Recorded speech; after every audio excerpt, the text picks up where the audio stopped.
Welcome back to our training regarding our discussion around sexual addiction and how this leads to the demand that the sex trafficking industry is built from. In this portion, we're going to hear more from Alan about the journey of men who have purchased sex and have been caught, or someone who is ready to find help for their sexual addiction. This includes his own story and his journey to recovery. You mentioned before how John School, kind of what they're typically doing in John Schools, that are often court ordered, things like that. Right. So they're told to go, and they say this is what's you're helping with human trafficking. We don't know the exact extent that they're talking about it, and then they're kind of telling you, by the way, too, you're hurting yourself by possibly getting an STD. So kind of like you said, kind of guilting, giving fear. Mm-hmm. What do you do differently? I teach these guys how to do life differently, because if they're buying sex, they're going to make the decision, I'd rather reduce the pain I feel from my unresolved trauma, because that's more important to me than the risk of an STD or the risk of getting caught. Now, that might sound silly to a healthy person on the other side of this microphone, and there's a reason why it sounds silly. It's silly. You're right. But you need to understand that, remember how I said when you consume pornography, your brain changes? So everything about the visual cortex and your eyes and everything for processing images and video gets really big, robust, and strong. Guess where it pulls all of that gray matter from? It pulls it from the frontal lobe. These brain scans show incredibly atrophied frontal lobes with scallops and holes. There's a lot of material missing. And so the addict is just not capable of executing any judgment, right? Their executive faculties are severely compromised, and they make poor decisions as a result. In our groups, when the men come in, they have this problem. They'll share problems in their life and how they're hoping to deal with it. And it's the other healthier men that are further down the road that act as a surrogate frontal lobe and say, hey, what about this option or that option? It would probably be better, stuff that the new guy's just not capable of identifying. And that's how they can sort of lift themselves up by their proverbial bootstraps. And it can be quite scary growing out of that, because as they heal, you have these men, right? They've got a job and a mortgage and a wife and kids and the executive capacity of a 10-year-old. And when they start to grow out of that, it's scary when they start to come face to face and really own their place in life and how much responsibility they have. And they need help. And the group can give them that. When these guys come to you, how often is it like, hey, I have a problem, I need help? And how often is it like, I'm just told to be here? We get a little bit of both. My friend Dave is on the president of my board. He's a therapist, and he's the man who helped me to heal. And I credit him literally with saving my life. He doesn't like it when I say that. He blushes, but he did. He did. The Holy Spirit used him to do it. What Dave says is there are only two types of men. There are rebellious men, and there are repentant men. So for me, when I disclosed my behavior to my wife, that was the moment in my life that I decided to submit to God. And that is the day that I stopped being rebellious and started to repent. So we get a lot of guys who are just checking the boxes. They come by so they can tell their wife they went to a meeting. Those guys aren't going to have a good outcome. We have guys who come and they go through all the motions and they do all the work, and they're just trying to save their marriage. And you would think that that's a noble reason. It's not good enough. The types of motivations that are associated with the best outcomes are the guys who love the people that they hurt, and that includes God. And they want to learn how to be better, how to do life differently so they can stop wounding the people they care about. If they can be others-centered enough to have a motivation like that, those are the men that succeed. I hear you there. Like it does take a man wanting to get better before they can get better. There's no forcing. But what helps them understand that they need to get better? I mean, what is the click, right? Like, what is the click that makes someone go, Well, because I remember you hadn't said it yet, but I remember when I first talked with you, you said these guys know that they're doing something bad. It's not like they know. The whole idea of like we thought we were helping them. I think most people don't actually think that way. Like, oh well, she was doing it, so it's her living. What have I done wrong by helping her living? Well, I mean, you can justify anything. Right. Especially an addict. They can justify anything. Are they normally justifying it that way? Or are they going in, I know I'm doing something bad, but... But, they know. They know that their behavior is wrong, as evidenced by the fact that they don't tell everybody. I'll be honest. Not every man who comes to us succeeds. Sure. We have a big washout rate, and it's just for reasons like that. They're not ready. In C.S. Lewis's Screw Tape Letters, there was that lizard on the shoulder, and the conversation. Let me kill it. I know how to kill it. I can get rid of that for you. And they want it. They still need it.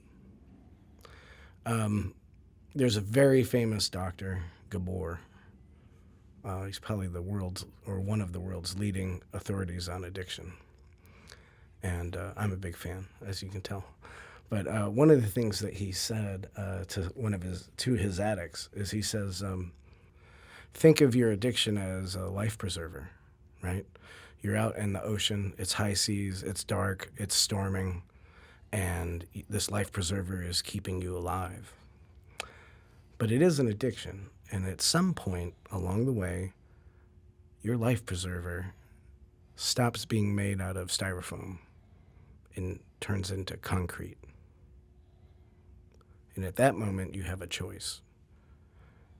You can take it off and tread water to try to stay alive, or you can sink into the depths and die. And I believe that's true. It was true for me. So to rephrase your question, what do you do when a guy comes to you and his life preserver is still made out of styrofoam? Well, at least they know where the meeting is, and they come back later. But if a guy comes to us when he's at rock bottom, when he just blew his marriage up and his life preserver turned into concrete, we do much better because he's all in. And he has nowhere else to go. And that's kind of the place where a guy needs to get to before they can be serious about recovery. I'd like to pause and reflect on what Alan has shared, but I'll begin with this life preserver illustration. That illustration is exactly that, an illustration. It's an opinion. Many people may agree or disagree with that, and that is okay. I believe the reason why Alan identifies with the idea that your addiction is a life preserver is because that is the mindset of an addict. It's their fix. It's what helps them cope with life. It's what they end up living for. The issue with that illustration, I think, is that it makes it sound like the addiction is saving their life. I wouldn't put it that way. But I understand that this is a feeling. It's a feeling of, I must have it at all costs. This is why many addicts accept their fates. They know what they're doing is wrong or bad, but you cannot convince them that the effects of this addiction outweigh their ideas of the benefits of the addiction. It's twisted. As Alan even said, it's silly. Many times, if someone feels that they can get away with their addiction, or using this illustration, float through life with this addiction, that it doesn't affect anyone else. That's the lie. Naturally, it's not true. You're never truly floating. You probably just didn't realize how much you were sinking. To truly heal from an addiction, like sexual addiction or porn addiction, takes a brave step to admit that there's a problem and offer the humility and willingness to accept the consequences of your actions so that you can turn away from that addiction. That is difficult, but it must be done. That is why we as a society must find a way to talk about this more.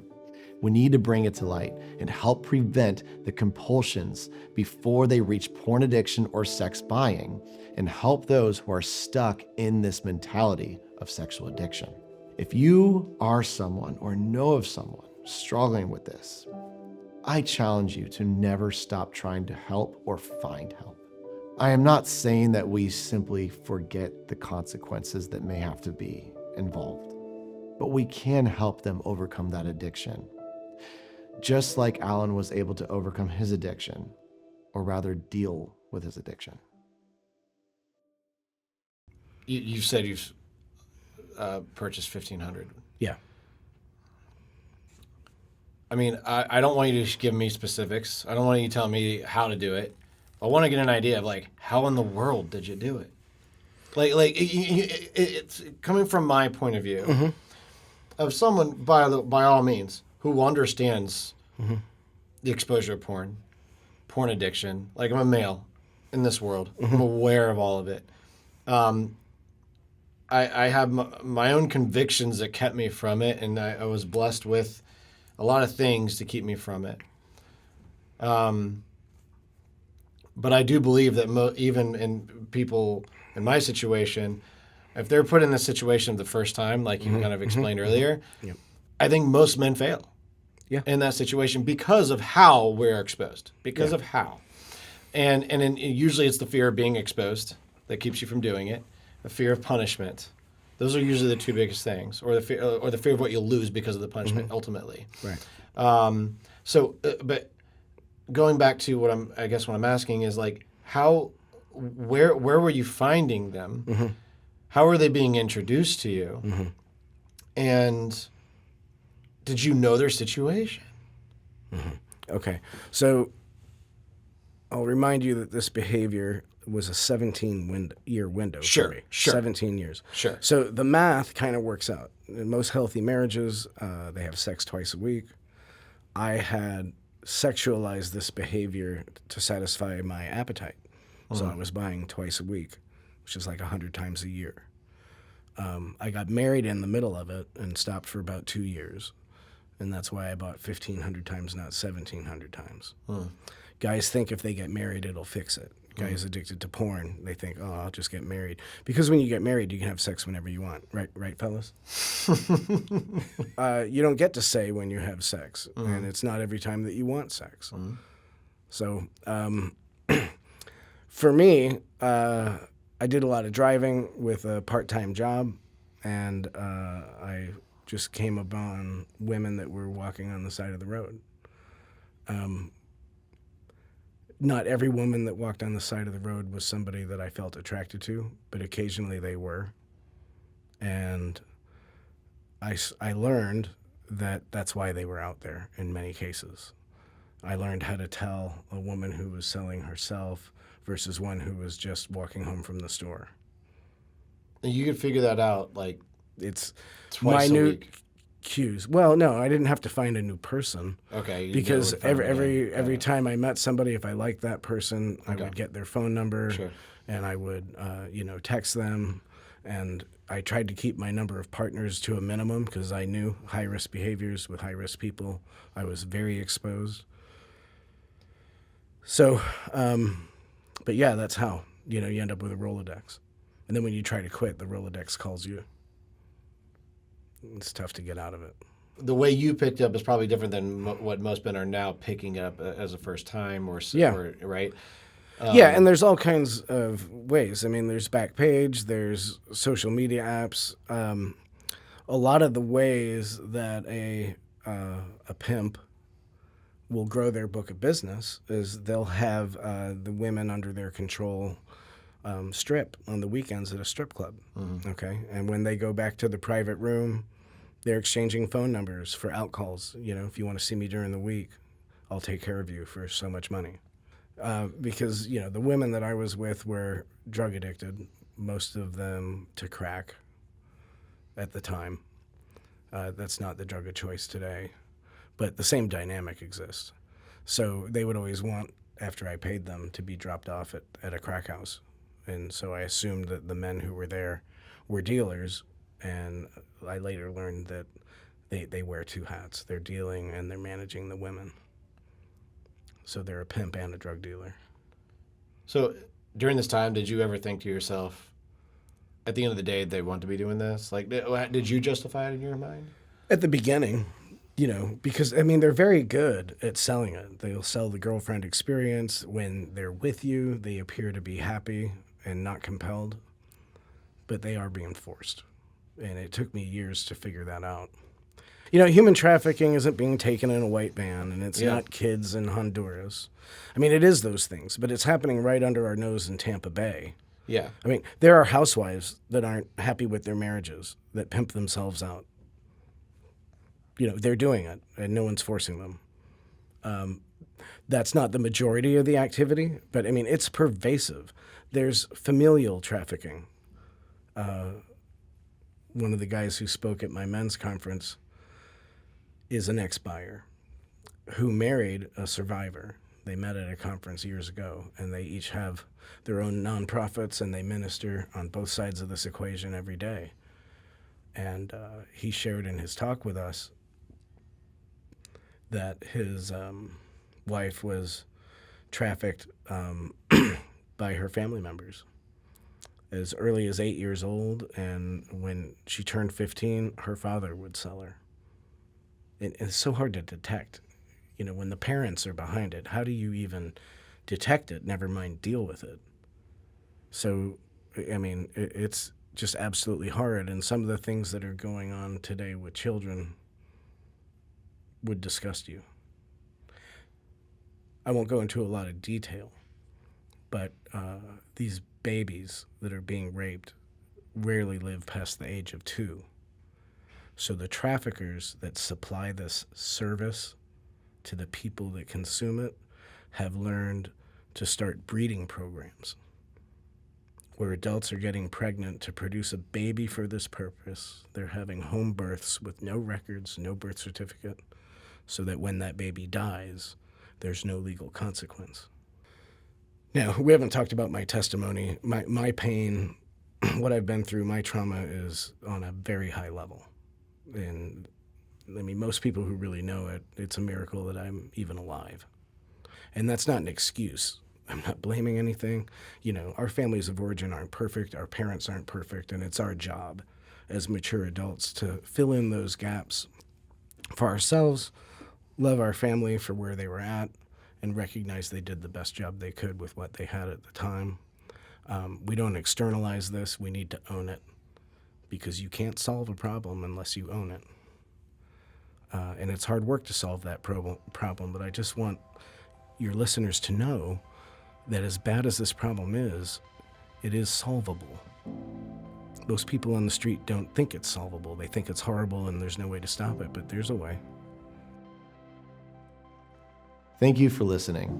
In our next video, we'll listen to more of Alan's story and thoughts around sexual addiction. I just want to say, thank you for taking the time to listen and seek further understanding about the mindset of a sex addict, a porn addict, and a sex buyer. All addictions that are being preyed upon or developed by the commercial sex industry in our country. If we're going to fight against human trafficking, we must attack it from both ends. The recruitment of men, women, and children to sell their bodies for sex, often through force or manipulation, and the other side, where men, women, and children are groomed to be consumed by on-demand, falsely fantasized sex that fuels the demand. You are helping by being educated about this addiction so that we can make a change in our society.